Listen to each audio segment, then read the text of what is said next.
Welcome to the Fishbowl Radio, everybody. My name is Chief here, and joining me today is Juicy. This is our update to LSU Women's Basketball. They're advancing to the Final Four for the first time since 2008. And we're going to be talking about LSU Baseball, their series win over Arkansas, and the Louisiana Ragin Cajuns Baseball taking the series from South Alabama. Now let's jump right into it. Juicy, initial reaction to LSU Women's Basketball making it to the Final Four? Well, the game, for sure the game was sloppy. I mean, LSU shot 30% from the floor scene. Well, first of all, my initial reaction, the emotion was, I'm glad they won. For a while, we were on the edge of our seats, but it was a sloppy game, offense. I guess it's contagious. Like I was telling you, like in pregame, or I was telling you earlier before the show, it's contagious. So I guess with the free throws weren't even going in that well. I mean, they'll miss a lot of shots. It was just a sloppy offensive play all around. Where LSU really stood out and took advantage of was turnovers and free throws because they managed to get to the free throw line more than Miami. But I guess it's a difficult team, multi-coach team, like I was telling you. A lot of her teams tend to be a defensive team, but yeah, I mean, if LSU wants to advance and maybe win and that possibly win an Natty, they have to. They definitely got to shoot at least 40% from the floor, and if they could play defense, and score some buckets, they would have had a blowout tonight. The game wouldn't even been close. Miami really had a hard time getting going. Miami didn't even make one three-pointer in the whole game. Of course, LSU only made one three-pointer as well, so it wasn't really great for three-pointers. But Angel Reese had double-double, 30-second double-double with the SEC record. But yeah, but a great win for LSU. On to the Final Four, for sure. So yeah, during the course of that game, it was sloppy, and Kim Mulkey said it best. We're missing layups and free throws. Free throws. What really was the big difference in this game was free throws. If you look at the attempted shots between LSU and Miami, LSU overwhelmingly won that stat throughout the whole entire course of that game between them. Now, if you wanted a letdown game in NCAA tournament, here's your letdown game. Okay. So you probably won't have this same concept as you go to Dallas to take on these other teams here. Now you got Ohio State that you might play against, or Virginia Tech, one of them that LSU is going to beat in the Final Four. So let's go look at both these teams here to kind of see right now in terms of RPI, which isn't as big of a deal right now. LSU's got an RPI of 10, which their best win in the tournament was Utah at 8, Michigan's 31, Miami was 43, Hawaii's 130. So that was the 4 teams they played against. So now let's see with these other teams how they match up with, depending on who LSU plays here, so we can speculate who they're going to play next week here against both these teams. Let's pull up Virginia Tech first.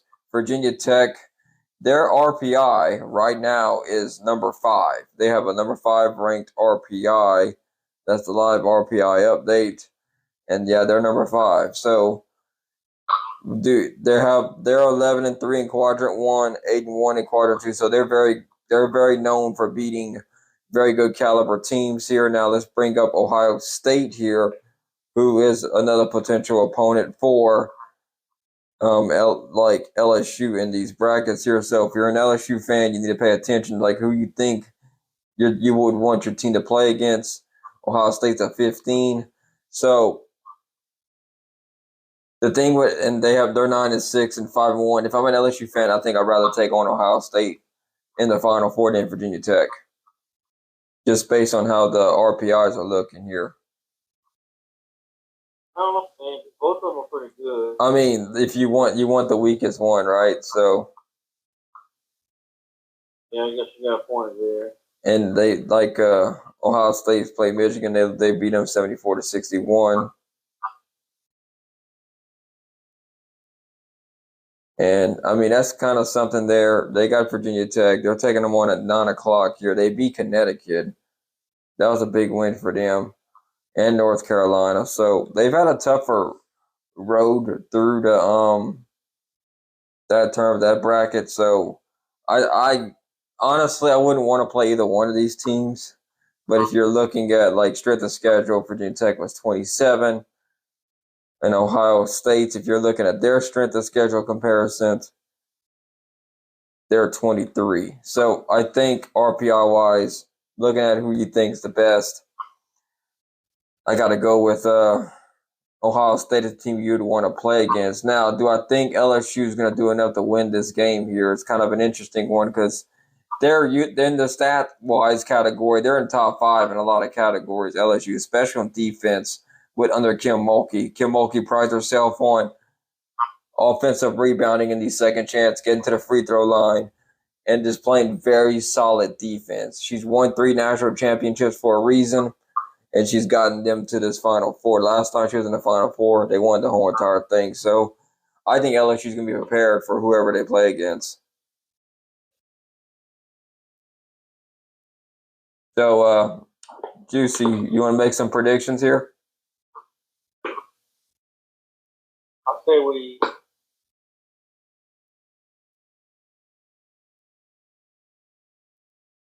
Hey, Juicy, you still there? And remember how you told me going on Miami.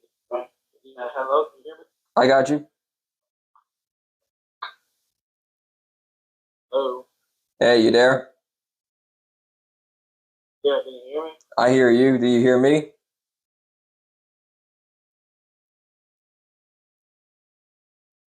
Yeah, I hear you now. It's the Elite 8 game.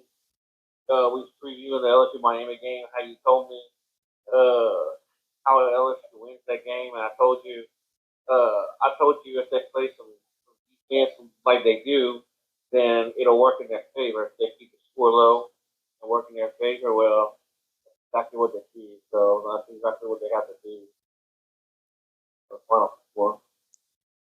Okay, so if they're playing Virginia Tech, who do you think wins that game, LSU or Paw Tech? Oh man, honestly, we're this far into it, and LSU's still rolling. Me and you didn't think that LSU would make it past the Elite 8. I definitely thought Elite 8. Especially when they started the tournament. I thought Sweet 16, Elite 8, so. Until this train derails, might as well just go with LSU at this point. I mean, that's kind of something that you need to look at here. So, with the women's basketball, I think one important thing is that's going to be the determining factor in this game is rebounds and second chance opportunities. Okay, so Second chance, same thing against Miami. like that's the bread and butter of LSU. Angel Reese is a top 5 player in points per game and rebounds per game. She's number 2 in the country in that regard with 15.6. Scoring offense, LSU's 5th.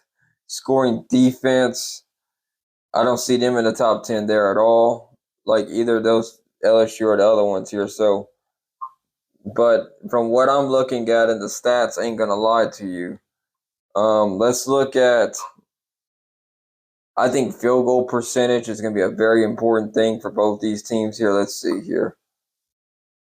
LSU's top 10, South Carolina's 12, Michigan's 14th, Ohio State's 15th. I think regardless, you know what? If Virginia Tech's down there at 25, they're averagely shooting about 45%. LSU shooting at 46.55%. If you're looking at the percentage on defense, who's got the better defense, South Carolina's number 1 and still in that regard. But you don't see Ohio State or Virginia Tech in the top 12 of scoring percentage on defense. You have LSU at number 12, and their opponents are shooting about 35.5% from the floor. So What does that mean? So they're going to shoot 3-point shots if you're not getting it in there to maybe soften up the inside part of that defense. I think free throw attempts are going to be important. Does this team get to the line? LSU second in the country at that. And South Carolina's 13. If LSU can get to the free throw line, I see them having a really good shot at beating this team here. So the numbers ain't going to lie to you typically too much, and they seem to be in agreement with LSU beating Ohio State or Virginia Tech in this game here. But offensive rebounds, I think, are important. So and LSU's right there at number 3. South Carolina's right there at number 2. And none of these teams are in the top 10 in that regard there. None of them are. Not Ohio State or Virginia Tech. I don't think it bodes well for either one of them here. So give me LSU beating Virginia Tech and Ohio State. Regardless who they play, I think they go to the national championship game.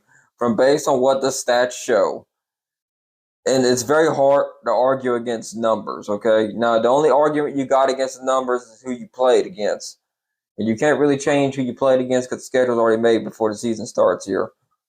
And if we're looking back at the way what these teams played against, like Ohio State, for example, they got the 23rd strength of schedule. If we go back with and look at LSU's strength of schedule, now granted, if you have a weaker strength of schedule, your stats are going to be a little bit more inflated because Troy was number 1 in one of those, and their strength of schedule is 70. But it's not like LSU hasn't. We all in the final. It don't matter. Yeah, like I'm talking about like the argument against stats and stuff. But if you look at like Arkansas, RPI of 38, they beat them by almost 20-something points, and that was way back in December. Tennessee, they beat Tennessee. They were RPI 14. They've lost to South Carolina, so they played some teams here. But then again, South Carolina was on the road and it wasn't at home. So I think LSU takes care of business and goes to the national championship game. I just at this point, it's going roll with the LSU train. Yeah, basically, right. So let's keep talking about LSU here real quick, and let's go down to talk about some baseball here. LSU baseball, they got a huge series victory over Arkansas, 2-3. Yeah, the bats were sure going, and LSU's got some big bats. They scored 26 runs in the final 2 games of that series on Saturday. And they beat Arkansas 26-7. Basically, we're going to compare both scores. But for those like separating scores or whatever, they lost in 10 innings against Arkansas Friday. Rallied back with a 7 innings, beating them 12-2, and beating them 14-5 on the second game on Saturday. Alex, about to take Grambling State. I think they'll beat Grambling, and I think they'll take 2 or 3 against Tennessee. Even though Tennessee's not doing as well this year, they're 19-6, but they are a very good team still, regardless. But I think they'll take 2 or 3 and win the series. What you got, Juicy? It's hard for me to pull a sweep in the SEC. What you got? I'm going to agree with you. I think the drop one. I mean, I'm fully surprised with the Swift. They actually had a chance. Arkansas, when you think about the Friday game, okay, they had a wild pitch. Arkansas was up 1-0. They had a pitch that got away from the catcher far enough from a wild pitch. When after Trey Morgan got on third with a triple in like the 4th inning or something, well, when the pitch got away from the catcher, well, Trey Morgan started to run, and then he turned back. He hesitated, then he ran back again. They threw him out. I think if he'd have committed to it, and then Brady Neal had came up and hit the solo shot later on in the game wouldn't have went to the top of the 10th. That mental mistake cost maybe LSU a possible win there too. So yeah, so like LSU's bullpen really let them down later in the stages of that game, keeping Arkansas around to get the game all tied up. But I mean LSU could sweep, but I'm gonna not be aggressive. I think they beat It's a safe bet, dude. 2 or 3 baseball is one of those sports here. Like, I thought the Cajuns here, we're going to switch to them here. But before we get to the Cajuns here, there's a stat about Dylan Cruz, Juicy, that you wanted Fishbowl Nation to talk about. And I thought it was a crazy stat when you told me that in the pre-show. Yeah, he's got like a 535 bat now. He's tearing the team off the ball right now. He's got a 22 game hitting streak, a 28 game on base streak, dating back to last year. And like I told you in pregame, if he goes hitless in the next 60 at bats, he still has a 304 bat. And that's the astonishing fact right there. If you go 60 at bats, which normally in a game you get about 3 or 4, depending on how the game's going. 4, 5. So basically, he could go 15 games without a hit and still have a 304 bat. That is crazy to think about. They're right now. This LSU team's gonna end up in Omaha. I think that, like, it's just they just have so many weapons there that if one player is having a bad day, they have like another 5 that can just take control here. Now, let's talk about the Cajuns here real quick here. They won 2 or 3. I thought they were going to sweep South Alabama. Like I said, I'm very skeptical with the pitching, and I will continue to say that because you gave up 12 runs and you scored 11. You lost your opening game on the road here. 11 runs wins you a ball game. Saturday they came up and scored 22, beat them 22-5. Sunday they beat them 10-6. But South Alabama is not a very good baseball team this year. They're 9-15 and have an RPI of 205. Even though they're routinely one of the best teams in the Sun Belt when it comes to baseball, this is just one of those where they're just not as good of a team this year. Now let's talk about the series with App State. They're an RPI of 70, 13-9. This year, I think the Cajuns will win 2 or 3 against App State. Yeah, but the pitching and the bullpen, the Cajuns have got to start figuring this stuff out because once you start playing these better teams here, like Southern Miss, Troy's a pretty good one this year, Coastal, and Texas State. You got them 4 teams coming up, so you got to figure out your pitching situation or they're going to tear it into you. So you better be ready to go. But I think 2 or 3 against App State. I think the Cajuns got the bats this year. I'm very skeptical about the pitching, though. You got Jake Hammond on Friday, and they have some, like, they might change their Saturday starter. They're kind of like switching back and forth in regards to that. So, I mean, we're not going to say who it's going to be because there's not really much of a difference right now because they're going to play back and forth for maybe 1 or 2 series until they find their guy that I think needs to be the starter on Saturday. So I'm thinking that the Cajuns win 2 or 3 against App State and roll on. What you got, Juicy? Yeah, I'm gonna be bold. I'm gonna say Cajuns. I'm gonna say it again. We're gonna speak with App State. And then the Cajuns are going to take on Tulane next week, which Tulane's having a terrible baseball season this year. It's a shame. Tulane, it's a far cry from whenever we were. Yeah, Tulane was one of the teams, man. Was one of the teams you looked at and was like, dang, you got to compete against them. So let's talk softball. LSU softball got a series win against Ole Miss. The Cajuns, they got a series win against App State. And the crazy thing, here's another thing here. The Cajuns haven't lost in, I think, 10 years, a Sun Belt Conference series. I think it dates back to 2013. Well, they take on James Madison here, and James Madison has been doing very well in softball this year. They're known as one of the better, like, softball schools in the Sun Belt. They're definitely, like, the second best softball school because I think the Cajuns are better than them. But so far this year, they're 20-7. So the record against the Cajuns is not what they appear because they're undefeated at home. I think the Cajuns win this series. I think they take 2 or 3 against James Madison.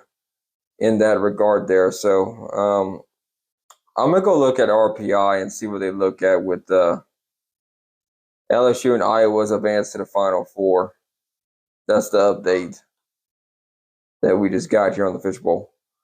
So there you go, right? What you think, Juicy? Well, but I think for the softball position or for The softball. okay, yeah. Oh, I thought you asked what my opinion on. Oh no, we're doing predictions right now. I think, man, I'm gonna go. I guess I'll take UL last week, and that schedule that streak of not being on the conference series and this series is, I'm thinking it's gonna be Jeopardy or Harvey this week. But just to get that streak going, I'm gonna hold on. I'm gonna hold on and say they're gonna last week. Yeah, I think they'll. Yeah, I think they'll keep the streak going here. I was wondering if they had any RPI thing here, and I'm looking for it, but they're not giving me anything. Let's see D1 softball RPI.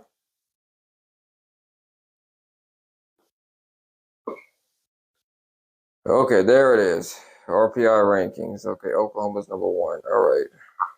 It was updated 3 days ago. The Cajuns are number 11 in RPI right now. So yeah, that record at 21-9 is not what it looks like it really is. I'm trying to see James Madison, where they got them at in RPI.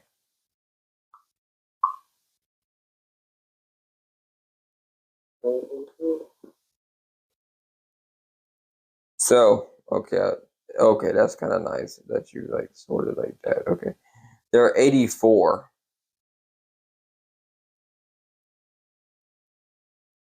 Not very high. Well, it's not updated. That's the thing, because it definitely didn't take this weekend series. Because they're 20-7 right now, and they got them at 17-7, so it didn't update. So I got 2 or 3. I think that'll be good. Now let's talk about LSU softball. They got a series win against Ole Miss. LSU so far this year in softball, they have an RPI of 5. So that's good for them. LSU is going to be taking on BYU Thursday. And I think they'll beat BYU. Then they got NC State Friday. Wait, come on. Why is this thing doing that? Okay. They got a little tournament going on, like that little crossover stuff they do.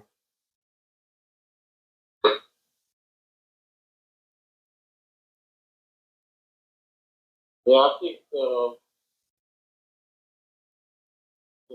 BYU, NC State, and BYU, the purple and gold challenge, then NC State again. Then they got Louisiana Tech that pops in for a game. Sunday they play NC State. So what you think, Juicy? Starting off with BYU and NC State Thursday, Friday, and the 2 games on Friday. They got BYU, NC State, and BYU. I think they'll beat BYU. I think they'll beat NC State.